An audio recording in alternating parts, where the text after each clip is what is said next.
பிரதமர் உலகம் முழுவதும் நிறைய சுற்றுப்பயணங்களை மேற்கொண்டிருக்காரு. எல்லா நாட்டுக்கு பிரதமரையும் சந்திச்சிருக்காரு, பேசியிருக்காரு. இப்படிப்பட்ட சூழ்நிலையில் எந்த நாடுமே நம்மளை ஆதரிக்காததுக்கு என்ன காரணம்?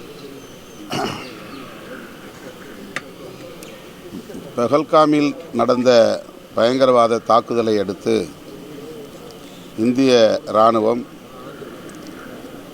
ஆபரேஷன் சிந்தூர் என்னும் பதிலடி தாக்குதலை நடத்தியது. அதனை இந்தியர்கள் என்கிற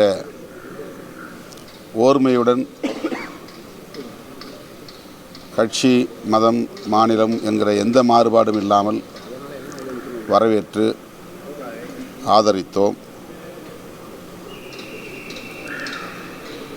ஆனாலும் கூட இந்தியா, பாகிஸ்தான் ஆகிய இரண்டு நாடுகளுக்கும் இடையிலே யுத்தம் மூண்டுவிடக்கூடாது, அது ஒரு பெரும் போராக மாறிவிடக்கூடாது என்கிற வேண்டுகோளையும் வலியுறுத்தினோம். இன்றைக்கு போர் நிறுத்தப்பட்டு விட்டது என்கிற தகவல் பெரும் ஆறுதலை தருகிறது. அந்த அறிவிப்பை அமெரிக்க அதிபர் டொனால்ட் ட்ரம்ப் செய்தார் என்பது புரியாத புதிராக இருக்கிறது.